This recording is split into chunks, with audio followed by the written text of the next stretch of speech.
Morning, children. Today we are going to learn the first chapter of class 10 in commercial application, that is markets and marketing. Now you have a basic idea that what do you mean by market? Market, we all know that it is a place where buyers and sellers meet to effect purchase and sales. But nowadays we know that buyers and sellers may make transactions on telephone, internet, and other means of communication without meeting each other. So, we cannot focus on that particular term before that market is only a meeting place. But it has been changed to market means a mechanism through which products and services are exchanged, sold, and transferred. Next slide, we coming to the next slide, that is according to Philip Kotler, a market is a set of all actual and potential buyers of a product. So, what is a market? Market means actual as well as potential buyers. Now, what do you mean by actual buyers? Actual buyers is the recipient of a good, service, product, or an idea obtained from a seller, vendor, or supplier via a financial transaction or exchange for money or some other valuable consideration.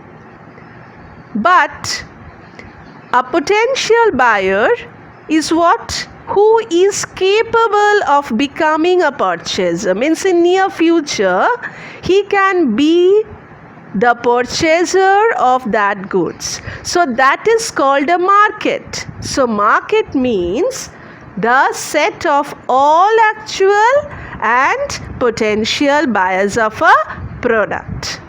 Now, from different definitions, many people has given different definitions regarding the concept of market. So from all the concept, we come to a different characteristics, you can say. From all the definitions we can get different concepts. What are those concepts? Number one is that place concept. Place concept means market is a place where products and services are sold. Now it can be a hut, it can be a bazaar, or it can be a shopping mall. Next one, we can say that next is area concept. Now, according to the area concept, it can be a local area, it can be a regional area, it can be a national area, it can be a international area. So, where you are going to sell the particular goods. So, it should be under which geographical area. Next one is demand concept. Demand means each and every product or service, there should be an aggregate demand. Next concept is exchange. It means an organization through which exchange of an item should take place. And the next is people concept. As we know that market means both the buyers and the sellers should present, and also there should be the middlemen, means wholesalers, retailers. Our next slide is types of market. Now types of market can be divided into two, that is traditional market and non-traditional market. Traditional market can be divided into on the basis of geographical area, on the basis of volume of business, on the basis of subject of exchange, on the basis of position of buyers, on the basis of nature of transaction and on the basis of nature of goods. We will come to all these elaborately in the next slide. Traditional market, first we already said that according on the basis of geographical area, first one is local market. What is local market? Where the buyer and the seller come to the local area and buy their goods and sell their goods. It can be a Bakshara Bazaar, it can be a Chatterjee Bazaar, or it can be a Belepol Bazaar. Next one, we can say regional market. Regional market where buying and selling are restricted to a particular region, like northern region, eastern region, like this. Next one, we come to the national market, the market where buying and selling activities are limited within the boundaries of our country or a particular country like India, Pakistan, Nepal. Next one, we can say international market. So international market where buying and selling involves buyer and sellers of several countries like the European Union.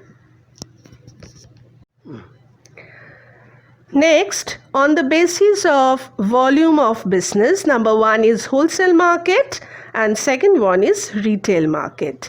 What is wholesale market? We know that wholesalers used to purchase the goods from the manufacturers and sell it to the retailers, and retailers, they buy the goods in small quantities from the wholesalers and give it to the ultimate consumers. On the basis of subject of exchange, first we can say that commodity market where commodities are bought and sold. Next one, capital market where long-term finance are given to the business enterprises by the financial institutions like stock exchange, investment trust and insurance companies. Third one is money market where short-term finance given to the business enterprises by various types of banks. On the basis of position of buyers and sellers, first one, primary market. What is primary market? Here the market, in this market, primary producers sell their agricultural products to the wholesalers or their agents. Next one is secondary market. Secondary market, wholesalers buy the goods, already they have purchased the goods from the producers and they sell it to the retailers. And the terminal market, here the retailers sell it to the customer. Basis of nature of transaction, first one is spot market where goods are physically transferred from sellers to buyers, and second one is future market where the buyers and sellers enter into a future contract without the intention of actual delivery of goods, but the purpose is to make profit out of fluctuation in prices. On the basis of nature of goods, number one is consumers market where the goods are purchased for personal consumption, and second one is producers market where it is a market where goods are purchased for the use in further production.